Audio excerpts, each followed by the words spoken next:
Hello students, class 9th artificial intelligence के videos की series में हम चैप्टर पढ़ रहे थे डेटा लिटरेसी। आई होप कि आपको डेटा लिटरेसी चैप्टर के वीडियोस समझ में आ रहे होंगे। आगे बढ़ने से पहले एक रीकैप देख लेते हैं कि अब तक हमने क्या देखा है। तो लास्ट वीडियो में बात की थी हमने types of data security controls की। साथ ही हमने देखा था how AI is related to data security and data privacy और difference between data security and data privacy. इतना हमने समझ लिया था। अब आगे नए टॉपिक के साथ बढ़ते हैं और आज हम डिस्कस करेंगे acquiring, processing and interpreting the data. जैसे जैसे हम डेटा के चैप्टर में आगे बढ़ते जा रहे हैं, नई नई टर्म्स आगे आती जा रही हैं और इन टर्म्स को बहुत अच्छे से समझाने की मैं कोशिश करूँगी। आप बहुत ध्यान से मेरे सारे वर्ड्स को सुनिएगा। एक्वायरिंग का मीनिंग क्या होता है? एक्वायरिंग मीन्स टू कलेक्ट और gate data from reliable sources और मेथड्स। जब भी हम डेटा के साथ वर्क करते हैं या किसी एआई मॉडल के साथ या ऐप के साथ वर्क करते हैं तो सबसे पहले हमें डेटा की ज़रूरत होती है and to collect the data from different sources is called as acquiring. Processing का मीनिंग होता है means to filter the data. Filter means जहाँ पर हम अननेसेसरी डेटा को डिस्पोज ऑफ कर देते हैं या डिलीट कर देते हैं और जो नेसेसरी डेटा, जो हमें रिक्वायर्ड डेटा है किसी पर्टिकुलर प्रोसेस के लिए, उसको हम अपने पास रख लेते हैं। तो जो डेटा हमने ऑलरेडी कलेक्ट किया है, डेटा को कलेक्ट करने के बाद उसको हमें फ़िल्टर करने की ज़रूरत होती है, जिसमें से हम यूज्ड और अनयूज्ड डेटा को फाइंड आउट कर सकें और जो नेसेसरी डेटा है अपने मॉडल के लिए या ऐप के लिए उसको हम फर्दर प्रोसेसिंग के लिए रख सकें। इंटरप्रेटिंग का मतलब होता है कि अब जो हमारे पास बचा हुआ डेटा है उससे हमें क्या मीनिंगफुल इन्फॉर्मेशन निकालनी है या उस पर्टिकुलर डेटा को कहाँ पर यूज़ करना है। इन तीनों टर्म को समझने के लिए एक एग्जाम्पल लेते हैं। सपोज़ आपको स्कूल में एक डिबेट बोलनी है जिसमें उस पर्टिकुलर टॉपिक से रिलेटेड डेटा को आप विकीपीडिया से या डिफरेंट वेबसाइट से कलेक्ट करते हैं। इसको हम बोलेंगे एक्वायरिंग या डेटा कलेक्शन। उसके बाद उसमें से आप कुछ मैटर कट शॉर्ट करते हैं।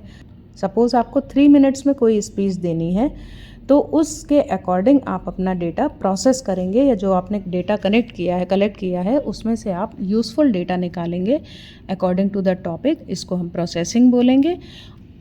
उस स्पीच से रिलेटेड डेटा जब आप फाइनलाइज कर लेंगे तो उसको हम बोलेंगे इंटरप्रेट, जिसको आप फाइनली यूज़ करेंगे फॉर द परफॉर्मेंस। तो इसको हम बोलेंगे interpreting means making sense from the data.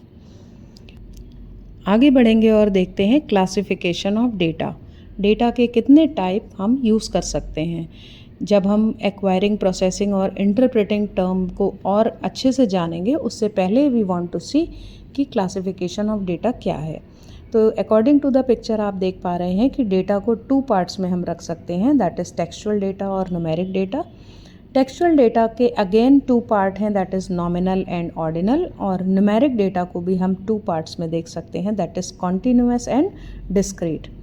अब इन सारी टर्म्स को हम अलग अलग समझने की कोशिश करेंगे। Data already we know, raw facts and figure, ये बात मैं आपको कई बार बता चुकी हूँ। इसका एक क्लासिफिकेशन है टेक्सचुअल डेटा, यानी also called qualitative data and consist of words and language. यानी टेक्सचुअल डेटा वो डेटा है जिसको हम एक तो क्वालिटेटिव डेटा कहते हैं और जिसमें हम वर्ड्स और लैंग्वेज यानी रिटन टेक्स्ट मटेरियल जो भी है वो सारा टेक्सचुअल डेटा कहा जाएगा। इसके 2 टाइप हैं।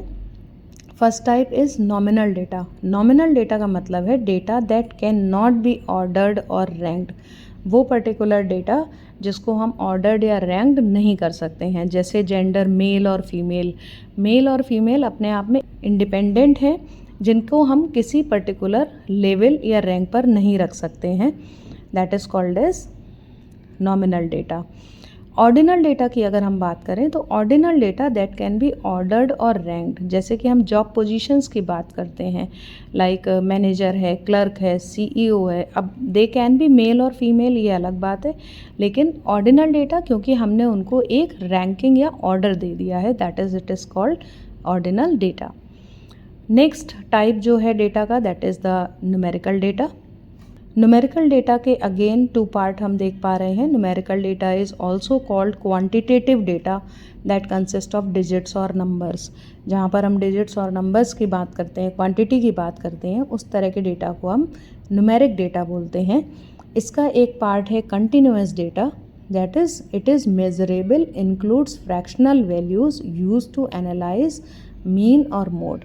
कंटिन्यूअस डेटा जिसको हम मेज़र कर सकते हैं। मेज़रमेंट को वर्ड को अगर आप समझ पा रहे हैं, जैसे अगर हम डिस्टेंसेस देख लें, अगर हम लेंथ देख लें, तो ऐसी चीज़ें हैं जिनको हम फ्रैक्शनल वैल्यूज़ में रिप्रेजेंट कर सकते हैं, that is called as continuous data. और डिस्क्रीट डेटा जिसको हम बिल्कुल एग्जैक्ट नंबर्स में शो करें, दैट इज़ काउंटेबल, जहाँ पर हम काउंटिंग की बात करते हैं। आई थिंक अगर आप अपनी जनरल लाइफ में एग्जाम्पल देखेंगे तो कुछ चीज़ें ऐसी हैं जिन्हें आप काउंट करते हो और कुछ चीज़ें ऐसी हैं जिन्हें आप मेज़र करते हो, तो उनसे आप डिफ्रेंशिएट कर सकते हो कि कंटिन्यूअस डेटा और डिस्क्रीट डेटा क्या होंगे।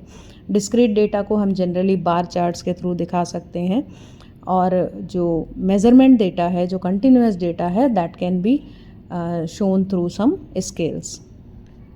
इसके बाद हम आगे बढ़ेंगे और देखेंगे types of data in AI domains. AI domains के बारे में हम शुरू में पढ़ चुके हैं। There are 3 AI domains, that is data statistics, computer vision and natural language processing. Data statics में हम हर तरह के डेटा की बात करते हैं, और इसमें जो हम डेटा का टाइप यूज़ करेंगे that will be used numeric data और टाइम सीरीज़ डेटा। जैसे अगर आपको पॉपुलेशन के बारे में कोई AI मॉडल बनाना है तो वहाँ पर जिस तरह के डेटा की ज़रूरत पड़ेगी that will be numeric data. अगर हमें किसी पर्टिकुलर एज ग्रुप के ऊपर कोई मॉडल बनाना है तो उसके लिए हमें जो इस डेटा की ज़रूरत पड़ेगी that will be numeric data. That is another point कि that numerical data will be discrete और कंटिन्यूअस, ये अलग बात है। लेकिन जो कैटेगरी ऑफ डेटा है डेटा स्टैटिस्टिक्स फील्ड में, डेटा स्टैटिस्टिक्स डोमेन में, वो हमारा न्यूमेरिकल डेटा होगा। इसी तरह कंप्यूटर विज़न हमने पहले पढ़ा था, जिसमें कि मशीन्स जो हैं किसी पर्टिकुलर ऑब्जेक्ट को एक कैमरे के थ्रू या डिजिटल इमेजेस जिनको हम बोलते हैं उनसे आइडेंटिफाई कर सकती हैं। तो इसमें जिस तरह का डेटा आएगा वो होगा इमेज डेटा और वीडियो डेटा। या तो एक फिक्स्ड इमेज होगी जिसको AI मॉडल कैप्चर करेगा, या कोई वीडियो डेटा होगा। तो कंप्यूटर विज़न जो AI डोमेन है, कंप्यूटर विज़न जो डोमेन है, उसमें जिस तरह का डेटा हम यूज़ करेंगे that will B image data और वीडियो डेटा। तीसरे तरह का डोमेन है नेचुरल लैंग्वेज प्रोसेसिंग, जैसे कि मैं आपसे बात कर रही हूँ, और it can consist of textual data and audio data. अब टेक्सचुअल डेटा यानी हम किसी से बात कर रहे हैं, क्या कोई प्रॉम्प्ट दे रहे हैं, या किसी भी तरह का डेटा जो कि एक टेक्स्ट की फॉर्म में है या ऑडियो की फॉर्म में है, वो हम नेचुरल लैंग्वेज प्रोसेसिंग डोमेन में यूज़ करेंगे। तो तीनों डोमेन में किस तरह का डेटा यूज़ होता है और एक्चुअली डेटा का क्लासिफिकेशन क्या है, ये आज हमने इस वीडियो में जाना। आई होप आपको सारी टर्म्स अच्छे से समझ में आई होंगी। इस वीडियो में इतना ही रखते हैं, आगे हम जल्दी ही अगले टॉपिक्स पर चर्चा करेंगे। So thank you so much for watching. Like, share, comment and subscribe the video for the other students' benefit. We'll meet you soon. Thank you so much and goodbye.